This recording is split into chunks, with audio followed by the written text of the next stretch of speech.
无人烫车卡，上班搁来伫石头放伫涂骹，刷落个石头沙咧对人的触觉。查某人小连刷等过来伫石头，搁牵到人的监视器，石头等刷，伊就做伊离开。那不是我。警方到现场，查某人唔承认等石头，搁被拍警察，随后死的环境压制。所谓头前门破两空，窗仔门的玻璃是脆糊糊，车门和石头结一个拢毛蕊。一号人家找住好，实际伫现场，规口罩真无奈。现场因某搁举求官啊，讲要自保，就惊查某人搁犯案，危害到因的性命甲安全。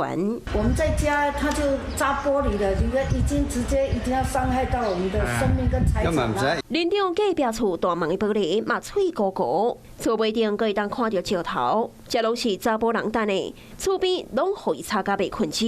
大呼小叫啊，大呼小叫完之后，就过来我们这边查了。就开始甲这人咧惊，我有心脏病，个呀啦，即摆拢清了饱啦。警方调查，查某人就是今年1月到2月，因为伫因爸遐讨无钱，3摆放火烧厝，迄个姓陈的查某人，当时因若放火，搁动手拍因老爸，所以互羁押。4月羁押期满，互放出来。想袂到这个姓陈的查某人，5月初放火烧3合院，5月中搁放火烧草埔，刷落个6月初1中昼搁放火烧草埔，暗时到厝边引导摕石头共等人的厝。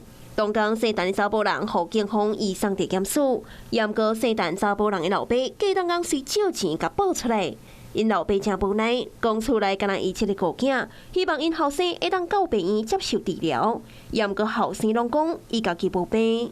治疗他还不去呀，你有什么办法？